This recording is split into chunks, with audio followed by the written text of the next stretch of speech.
ako sa aming walong magkakapatid, nung nasa high school ako, parang naramdaman ko na itong pagiging kakaiba nararamdaman. Pero at the same time, itinago ko pa rin dahil noon ang era namin, hindi ganun katanggap yung gaya ngayon, yung sitwasyon ng pagiging isang third party. Napag-isipan ko na lang na siguro ang napili ko yung maglingkod nung ako'y nasa pagtatrabaho na, dahil sabi ko, alam ko na makasalanan ako, pero nung naglingkod ako, pwede naman pala. Nung time na kami ay nagkaroon kami ng sitwasyon na ni Carol, naging kami na, siyempre sa totoo lang, wala naman talagang magulang eh. Walang mga relative na magugustuhan ang aming sitwasyon.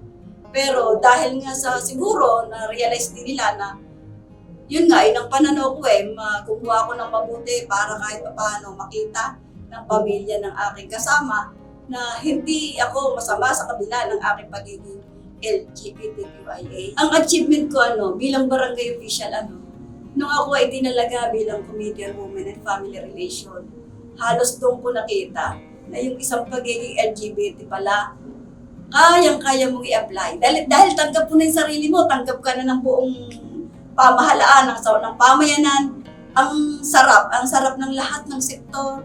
Ano man siya, third party siya, may kapansanan siya, nagawa kong lahat. Kasabay nga nito, yung patuloy na gaya ng mga sinasabi ko na I'm a person with disability, tatay, nanay, yung aking committee, ayan, si Sanggunian makakapagsabi na patuloy kong itunutuloy ang mga programa taon-taon ng bawat sektor.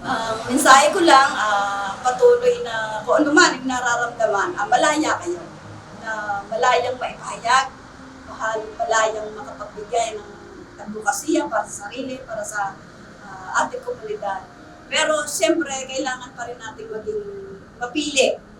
Piliin natin kung ano ang makakabuti para sa atin at maging ehemplo tayo na kahit tayo ganito, natuto tayo na kung paano tayo magkaroon ng sariling disposisyon, paninindigan, higit sa lahat, natural na ang pagmamahal natin sa mga kapamilya at sa kapwa. Patuloy natin na bilang LGBTQIA, hindi tayo, pag malaki tayo, hindi tayo ikasira ng ating kinagalawang kapaligiran.